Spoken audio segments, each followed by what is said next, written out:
Raga Sukma ada dua opsi, masuk di alam nyata dan masuk di alam gaib. Jika kita masuk di alam nyata, yaitu di alam bumi, sedangkan kita masuk di alam gaib itu ada berbagai alam. Bisa di alam jin, bisa di alam malaikat, bisa di alam para nabi, bisa di alam roh, bisa di alam iblis, bisa ada di alam surga maupun alam neraka. Itu menurut ilmu kasepuan. Jadi kita sebelum melakukan Raga Sukma, pilihlah terlebih dahulu kita masuk di alam nyata atau di alam gaib. Namun banyak seseorang yang memiliki pengetahuan Raga Sukma itu, kita melihat tubuh kita sendiri, kemudian berjalan-jalan untuk menuju ke rumah-rumah, melihat dan memantau keluarga ataupun teman. Selain itu Raga Sukma ke gunung pekerjaan ataupun ke Mekah. Nah, seseorang itu tidak mengetahui bahwa Raga Sukma juga bisa dilakukan dengan cara masuk di alam gaib, yaitu masuk di alam langit, masuk di alam air, masuk di alam api, masuk di alam jin, masuk di alam arwah, masuk di alam iblis, dan masuk di alam kayangan, dan masih banyak lagi. Nah, hal-hal yang seperti itu jarang orang yang diketahui, kecuali pelaku ilmu kasepuan. Nah, kali ini saya menerangkan bagaimana caranya untuk Raga Sukma di alam nyata. Kali ini yang saya terangkan di sini sesuai dengan pengalaman saya yang saya lakukan untuk Raga Sukma ke Mekah. Jadi saya memberikan teknik dasarnya saja, selanjutnya bisa dikembangkan. Caranya, saat kita Raga Sukma ke Mekah, hal yang terpenting kita paham ketiga kunci. Yang pertama, perbedaan antara kita melihat jin, kenyataan, bayangan, khayalan, itu harus kita benar-benar memahaminya. Jika kita belum paham tentang itu, maka kesulitan saat melakukan Raga Sukma. Jadi apa yang kamu alami saat itu pasti kamu tidak percaya.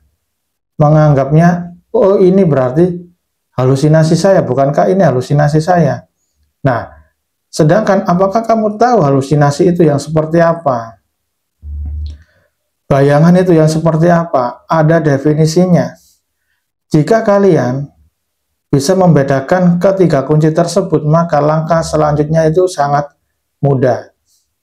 Nah, yang kedua, yang pertama setelah memahami perbedaan itu, yang kedua harus benar-benar paham tentang ilmu terawangan terlebih dahulu atau ilmu mata batin.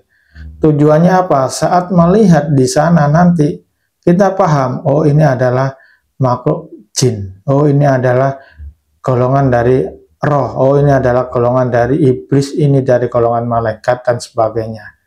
Nah, jika kalian udah memahami opsi yang kedua, selanjutnya yang ketiga yaitu kita harus paham tentang sukma kita aktif dan non-aktif. Nah, jika kalian semua itu udah memahami ketiga poin tersebut, untuk melakukan Raga Sukma ke alam nyata maupun di alam jin, ke alam gaib itu sangat mudah sekali.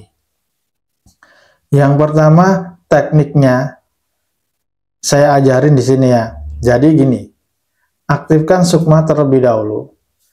Setelah sukma udah aktif, membaca etika untuk memasuk di alam gaib.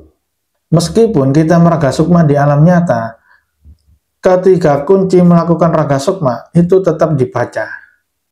Ya, setelah sukma aktif, baru membaca etikanya. Assalamualaikum ya alam gaib. Assalamualaikum ya penghuni alam gaib. Assalamualaikum ya gaib. Izinkan saya untuk memasuki ke alam gaib.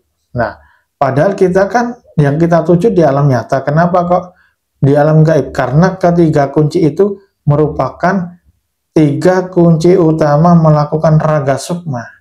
Tidak boleh dirubah, ya.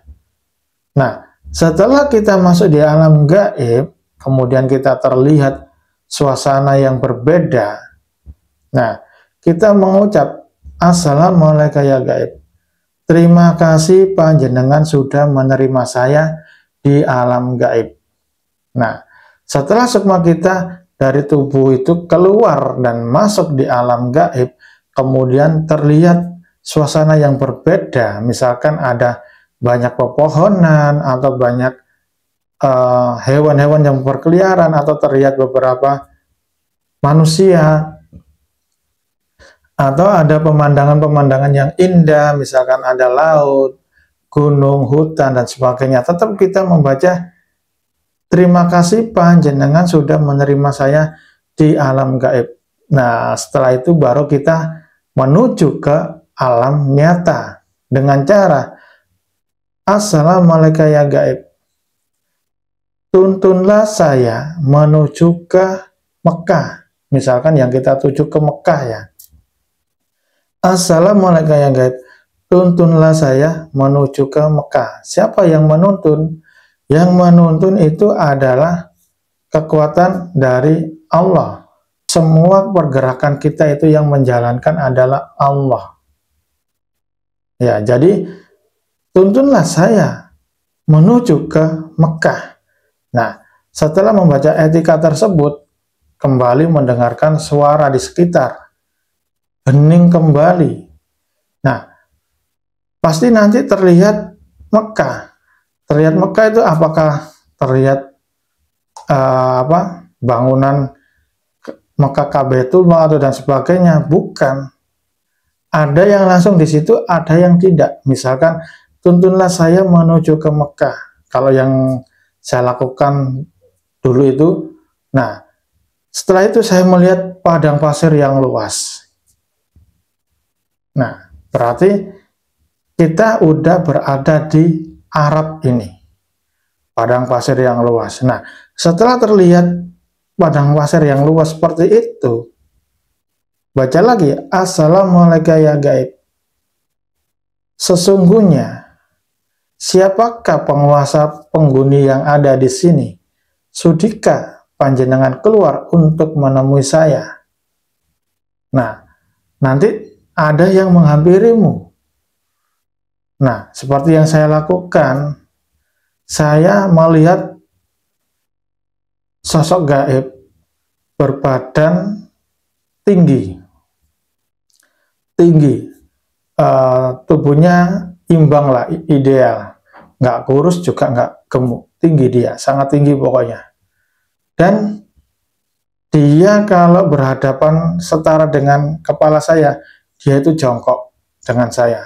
Nah, sangat tinggi sekali, memakai jubah putih, dan jenggotnya segini ya, nggak begitu panjang, ada terikan sedikit-sedikit gini, warna putih juga, memakai ikat kepala warna putih. Kemudian saya memperkenalkan diri, Assalamualaikum ya gaib, perkenalkan nama saya dari desa. Nah, kemudian setelah kita perkenalkan, beliau juga memperkenalkan diri. Kemudian saya membaca lagi, Assalamualaikum ya gaib, tuntunlah saya menuju Ka'batullah, menuju Baitullah. Nah, baru kita dituntun menuju ke sana. Beliau pergi, kita ikuti dari belakang sampai ke Baitullah. Nah, dari situ baca lagi, Assalamualaikum ya gaib, tuntunlah saya menuju Batu Hajar Aswad. Nah, dia tunjukkan lagi lokasinya, saya mengikuti lagi. Nah, setelah terlihat Batu Hajar Aswad, di situ saya memegangnya dan memanjatkan doa di situ.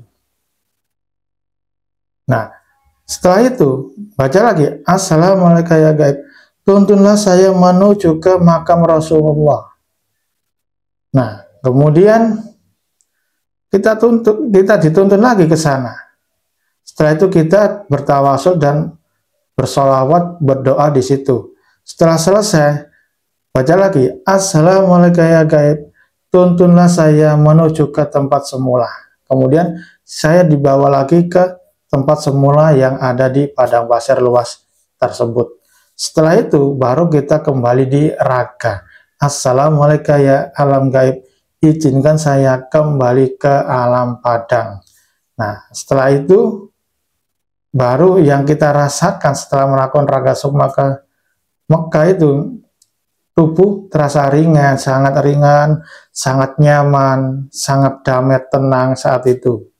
Nah, begitulah langkah-langkah meraga sukma ke Mekah. Jadi, ada tata caranya dan ada etikanya. Jadi, kalian jangan salah paham. Bisa dipahami?